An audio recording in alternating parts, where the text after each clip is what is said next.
नमस्कार दोस्तों, मैं आप सभी लोगों का एग्जाम मॉन्क चैनल पर स्वागत करता हूं। आज हम लोग परफेक्शन आईएएस का जो टेस्ट पेपर 27 है, जो फुल लेंथ एक टेस्ट पेपर है, उसको डिस्कस करने के लिए जा रहे हैं। तो चलिए स्टार्ट करते हैं डिस्कशन क्वेश्चन नंबर 1 से। डिस्कशन से पहले डिस्क्लेमर यह देख लीजिएगा। तो क्वेश्चन नंबर जो फर्स्ट है, यह कह रहा है आपको जो निम्नलिखित कथनों पर विचार करें। अनुच्छेद 29 में नागरिकों का वर्ग शब्द वर्णित है, जिसमें अल्पसंख्यकों के साथ साथ बहुसंख्यक भी शामिल है। तो यह पॉइंट आपको सही है, याद रखिएगा। संविधान में कहीं भी अल्पसंख्यक शब्द को परिभाषित नहीं किया गया है, यह भी सही है। अनुच्छेद 30 के तहत संरक्षण केवल अल्पसंख्यक, धार्मिक या भाषाई तक ही सीमित है।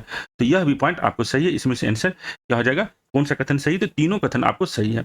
उसके बाद है परिसीमन के संबंध में निम्नलिखित कथनों पर विचार करें। परिसीमन लोकसभा और राज्यसभा के लिए प्रत्येक राज्य में सीटों की संख्या और क्षेत्रीय निर्वाचन क्षेत्रों की सीमा तक तय करने की प्रक्रिया है। तो याद रखिएगा, परिसीमन जो है लोकसभा और राज्य के विधानसभा के लिए है। राज्यसभा के सदस्य के चुनाव के लिए यह परिसीमन डिलिमिटेशन कमीशन नहीं बनता है। तो यहाँ राज्यसभा शब्द है, गलत यहाँ क्या होना चाहिए, राज्य के विधानसभाओं के लिए। तो पहला पॉइंट गलत हो जाएगा। उसके बाद परिसीमन आयोग भारत के चुनाव आयोग द्वारा गठित किया जाता है। तो परिसीमन आयोग जो है आपको भारत के जो लोकसभा का पार्लियामेंट है उसके द्वारा होता है। तो लोकसभा के द्वारा होता है, पार्लियामेंट के द्वारा होता है, न कि चुनाव आयोग के द्वारा। तो सेकंड पॉइंट गलत है। इसमें पूछा कौन सा कथन सही है, तो कोई भी कथन इसमें से सही नहीं है। इसका आंसर क्या जाएगा, ऑप्शन डी हो जाएगा। उसके बाद है हाल ही में सुप्रीम कोर्ट ने बिहार सरकार के इस प्रस्ताव को खारिज कर दिया, जिसमें अति पिछड़ा वर्ग समुदाय को अनुसूचित जाति सूची में शामिल करने का प्रावधान किया गया था। सुप्रीम कोर्ट ने किस अनुच्छेद के तहत कहा कि राज्य अनुसूचित जाति सूची में बदलाव नहीं कर सकता? तो अनुसूचित जाति का जो सूची है वो कौन सा है, आर्टिकल 341 और 341 में कोई भी जाति को अनुसूचित जाति में जोड़ा जा सकता है या निकाला जा सकता है। यह काम केवल पार्लियामेंट कर सकता है, आपको स्टेट लेजिस्लेटिव असेंबली नहीं कर सकता। तो इसका क्या आंसर हो जाएगा, ऑप्शन ए हो जाएगा। उसके भारतीय राजनीति के संदर्भ में अर्धसंघीय शब्द का तात्पर्य है। तो भारतीय राजनीति के संदर्भ में अर्धसंघीय अर्थात क्वासी फेडरल का मतलब होता है एक मजबूत केंद्रीय प्राधिकरण वाली संघीय व्यवस्था। इसमें क्या आंसर हो जाएगा, मजबूत प्राधिकरण वाली केंद्रीय संस्था। उसके बाद है ज्वाइंट पार्लियामेंट्री कमेटी, संयुक्त संसदीय समिति के बारे में निम्नलिखित कथनों में से कौन सा कथन सही है? यह एक एडहॉक बॉडी है। तो याद रखिए, एक तथर्थ निकाय है, यह सही है, ये एक एडहॉक बॉडी होता है। जेपीसी की सिफारिश से सरकार पर बाध्यकारी है। तो सरकार पर किसी भी आयोग की सिफारिश बाध्यकारी नहीं होती है। इसमें सत्तारूढ़ दलों को छोड़कर लोकसभा और राज्यसभा में सदस्य होते हैं। तो याद रखिएगा, सत्तारूढ़ दल के भी सदस्य आपको ज्वाइंट पार्लियामेंट्री कमेटी में हो सकता है। सेकंड थर्ड पॉइंट भी गलत है। मंत्री जेपीसी के सदस्य हो सकते हैं। तो मंत्री जो कोई भी मिनिस्टर आपको जेपीसी के सदस्य नहीं होते। तो इसमें से पूछा कौन सा सही, तो केवल ऑप्शन 1 जो है यह आपको सही होगा। अगला क्वेश्चन है, भारतीय संविधान में वर्णित राज्य के नीति निर्देशक सिद्धांतों को अनुक्रमिक क्रम में व्यवस्थित करें। तो यहाँ पर है सहकारी समितियों को बढ़ावा देना। तो प्रमोशन ऑफ कोऑपरेटिव सोसाइटी जो है यह आपको 43 का बी है, याद रखिएगा। उसका समान न्याय और मुफ्त कानूनी सहायता प्रदान करना। तो यह जो है इक्वल जस्टिस और फ्री लीगल एड, यह आपको 39 का ए है। उसके बाद है उद्योगों के प्रबंधन में श्रमिकों की भागीदारी। तो participation of workers in management of industries, ये कौन सा है, यह 43 का ए है। उसके बाद पर्यावरण की सुरक्षा और सुधार तथा वनों और वन्य जीवों की सुरक्षा। तो यह जो है पर्यावरण की सुरक्षा, यह आपको कौन सा है, 48 का ए है।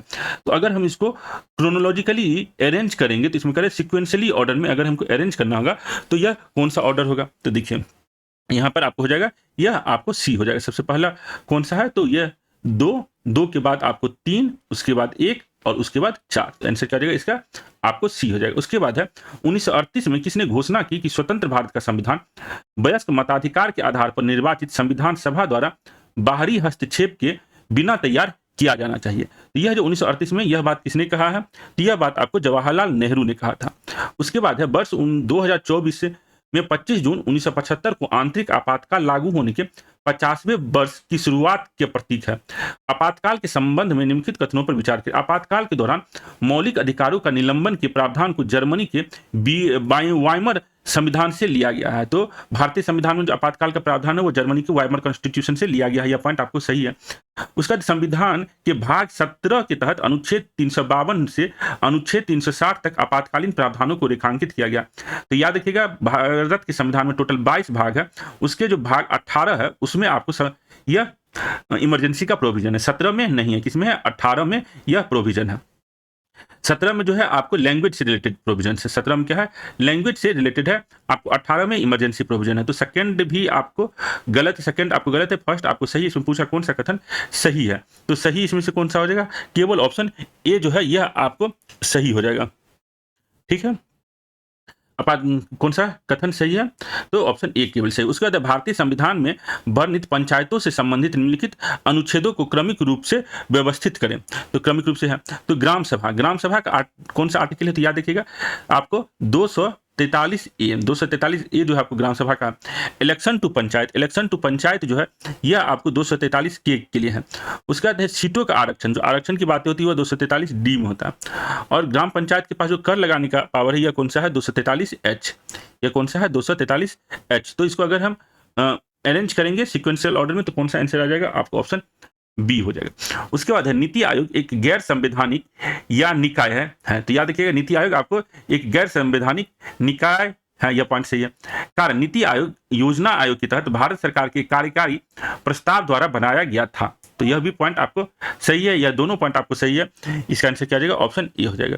उसके बाद है जब हम पैडल मारना बंद कर देते तो साइकिल धीमी होने लगती, ऐसा निम्नलिखित में से किस कारण होता है।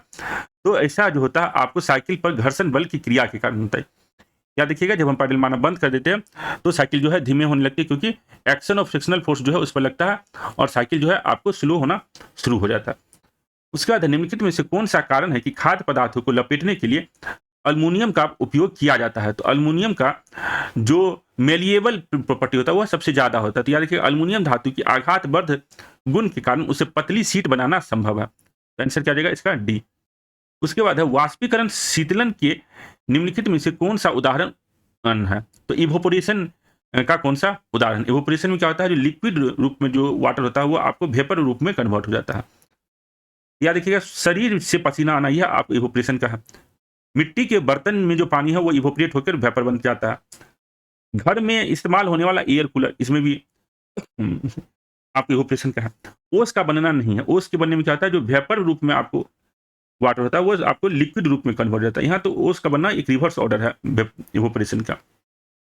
इसका आंसर क्या जाएगा, 1 2 4। आंसर क्या है इसका, आपको सी है। उसके बाद निम्नलिखित में से कौन सा जानवर अवश्रव ध्वनि उत्पन्न कर सकता है। तो कौन सा इंफ्रासोनिक साउंड उत्पन्न कर सकता है। तो याद रखिएगा इंफ्रासोनिक साउंड उत्पन्न करने का जो कैपेसिटी है यह किसके पास है, तो यह है आपको व्हेल के पास, एलिफेंट के पास, राइनोसर, व्हेल, हाथी और गेंडा। और चमगादड़ जो है ये अल्ट्रासोनिक वेव जनरेट करता है। तो इसमें 1 2 4, तो इसका आंसर क्या जाएगा, ऑप्शन बी हो जाएगा। उसके बाद है इस सिद्धांत ने प्रस्तावित किया कि भौतिकी के नियम सभी गैर त्वरित पर्यवेक्षकों के लिए समान है। इसने यह भी दिखाया कि निर्वात के भीतर प्रकाश की गति समान होती है चाहे पर्यवेक्षक जिस भी गति से यात्रा करे। उपयुक्त पैराग्राफ में निम्नलिखित में से किसका वर्णन किया गया है। तो यह जो है आपको थ्योरी ऑफ स्पेशल रिलेटिविटी की बातें कर रहा है। यह जो है आपको थ्योरी ऑफ स्पेशल विशेष सापेक्षता के सिद्धांत की बातें यहाँ पर डिस्कशन किया गया है। उसके बाद स्विमिंग पूल में कमर तक खड़े व्यक्ति के पैर छोटे प्रतीत होते हैं। निम्नलिखित में से कौन सा घटना इस स्थिति की व्याख्या करता है। तो हमें जो है आपको स्विमिंग पूल में जो आदमी है उसका पैर छोटा दिखाई देता है, यह प्रकाश की किस घटना के कारण होता है। तो याद रखिएगा यह प्रकाश का जो है रिफ्रैक्शन जो डी है यहाँ पर, रिफ्रैक्शन प्रकाश का अपवर्तन के कारण दिखाई देता है। प्रकाश के अपवर्तन के कारण हमें जो किसी व्यक्ति का जो स्विमिंग पूल में है वह पैर छोटा दिखाई देता है। उसका निम्नलिखित में से किस माध्यम में ध्वनि यात्रा नहीं कर सकती है। तो जो साउंड वेव है वो निर्वात में आपको वैक्यूम में नहीं कर सकता है। वायु में, जल में, हीरा में कर सकता है लेकिन वैक्यूम में नहीं कर सकता। तो इसका आंसर क्या हो जाएगा, आपको ऑप्शन बी हो जाएगा। इसका आंसर क्या हो जाएगा, ऑप्शन बी हो जाएगा। उसके बाद है बिजली गिरने के दौरान एक व्यक्ति सबसे अधिक सुरक्षित होगा। तो बिजली गिरने के दौरान एक व्यक्ति जो है सबसे अधिक सुरक्षित कहाँ होता है, एक बंद कार के अंदर। एक बंद कार के अंदर में जो है एक व्यक्ति सबसे ज्यादा सुरक्षित होता है। उसके बाद मैग्नीशियम रिबन को जलाने से पहले उसे सैंड पेपर से साफ किया जाता है, ऐसा क्यों। तो जब मैग्नीशियम पेपर को जलाया जाता है तो उसको एक सैंड पेपर से साफ किया जाता है ताकि उसकी सतह पर बनी ऑक्साइड परत को हटाया जा सके और मैग्नीशियम आराम से जल सके। तो इसका आंसर क्या हो जाएगा, ऑप्शन डी। निम्नलिखित में से कौन सा कथन केरोसिन तेल में सोडियम के भंडारण के पीछे के कारण का सबसे अच्छा वर्णन करता है। तो सोडियम जो बहुत ज्यादा रिएक्टिव होता है उसको हम लोग कहाँ पर रखते हैं, आपको जो है केरोसिन ऑयल में रखते हैं। तो इसका कारण क्या है, तो 20 का क्या हो जाएगा आंसर सी। सोडियम एक अत्यधिक प्रतिक्रियाशील धातु है। Sodium is highly reactive metal. उसके बाद है हॉलमार्क वाले सोने के आभूषण में निम्नलिखित में से कौन सा पहचान चिन्ह होता है। तो हॉलमार्क जो गोल्ड ज्वेलरी पर होता है उस पर क्या क्या रहता है, तो BIS मार्क रहता है। कैरेट में शुद्धता जो 24 कैरेट है 18 कैरेट है यह बताता है। परख केंद्र की पहचान संख्या होती है। जोहरी का पहचान चिन्ह होता है। तो ये चारों जो है आपको BIS हॉलमार्क गोल्ड में होता है। आंसर क्या आ जाएगा इसका डी हो जाएगा। निम्नलिखित में से कौन सा उपकरण यांत्रिक ऊर्जा को विद्युत ऊर्जा में परिवर्तित करता है। तो मैकेनिकल एनर्जी को इलेक्ट्रिकल एनर्जी में कौन सा करता है, यह काम आपको जनरेटर करता है। उसके बाद वे एक ही तत्व के विभिन्न संरचनात्मक रूप हैं और काफी अलग भौतिक गुण और रासायनिक व्यवहार प्रदर्शित कर सकते हैं। इनके विभिन्न रूपों के बीच परिवर्तन उन्हीं बलों द्वारा ट्रिगर किया जा सकता है जो अन्य संरचनाओं को प्रभावित करते हैं, यानी दबाव, प्रकाश और तापमान। इसकी अवधारणा को स्वीडिश वैज्ञानिक जॉन्स जैकब बर्जिलियस ने 1841 में प्रस्तावित किया था। तो इसको हम लोग क्या कहते हैं, एलोट्रोप कहते हैं। जैसे कार्बन का एलोट्रोप कौन है, ग्रेफाइट और डायमंड। तो यह क्या हो जाएगा, एलोट्रोप्स। जब लकड़ी का टुकड़ा जलाया जाता है तो उसमें ऑक्सीजन, धुआं, राख, जलवाष्प, अन्य गैसों का मिश्रण निकलता है। लकड़ी का जलना इसका एक उदाहरण है। तो लकड़ी का जलना जो है law of conservation of mass का एक उदाहरण है। तो law of conservation of mass हो जाएगा यहाँ। उसके बाद है विथ रेफरेंस क्वेश्चन है, अम्ल और क्षार के संदर्भ में निम्नलिखित कथनों पर विचार करें। अम्ल कड़वे होते हैं जबकि क्षार खट्टा होता है। तो यह गलत है। जो आपका एसिड होता है वह आपको क्या होता है, खट्टा होता है, वह सोर होता है। और आपको जो बेस है वह बीटर होता है। तो याद रखिएगा अम्ल जो है वो खट्टे होते हैं और क्षार जो है वह कड़वा होता है। तो यह पहला पॉइंट जो है यह आपको गलत है। उसके बाद है अम्ल नीले लिटमस को लाल में बदल देता है। तो यह आप याद रखिएगा, जो अम्ल जो है यह क्या कहता है, एसिड जो है यह आपको ब्लू लिटमस पेपर को लाल में बदल देता है। एसिड क्या कहता है, ब्लू लिटमस पेपर को लाल में बदल देता है। और बेस जो है यह क्या करता है, लाल लिटमस पेपर को जो है आपको यह ब्लू में कन्वर्ट कर देता है। बेस जो है changes red litmus to blue. तो सेकंड जो है आपको सही है। इसमें पूछा कौन सा कथन सही, तो इसका आंसर क्या जाएगा, ऑप्शन बी हो जाएगा। उसके बाद है यदि पिता का रक्त समूह B+ और माता का AB+ है तो निम्नलिखित में से कौन सा रक्त समूह उसकी संतान का रक्त समूह नहीं हो सकता। तो याद रखिएगा अगर किसी भी एक पेरेंट का जो है AB अगर ब्लड ग्रुप है, चाहे माता या पिता का, तो बच्चा का जो ब्लड ग्रुप है वो नहीं हो सकता है। तो यह याद रखिएगा वो नहीं हो सकता है अगर एक का भी ब्लड ग्रुप में AB है। उसके बाद है निम्नलिखित कथनों पर विचार करें। पौधे में बल फ्लो का तात्पर्य जड़ों से पत्तियों तक पानी और खनिजों के प्रवहन से है। तो in plant bulk flow refers to transport of water and minerals from the roots to leaves. तो यह याद रखिएगा, यह जो है आपको रूट्स टू लीफ जो है बल्क फ्लो ऑफ ट्रांसपोर्ट जो है यह आपको इसमें यह सही है। उसके बाद absorption of water by the plant roots from the soil happen due the process of osmosis. तो मिट्टी से पौधे की जड़ों द्वारा पानी का अवशोषण परासरण की प्रक्रिया के कारण होता है। तो यह भी आपको सही है, दोनों इसमें सही है। इसमें पूछा कौन सा गलत है, तो कोई भी गलत नहीं है। उसके बाद है यदि हम कुछ मूंग को पानी में भिगोएं और फिर भिगोए हुए चने को 4 अलग अलग वातावरण में रखें तो निम्नलिखित में से कौन सा बीज पहले अंकुरित होगा। तो कौन सा पहले बीज अंकुरित होगा, आंशिक रूप से भीगे हुए बीज को धूप में रखा जाता है।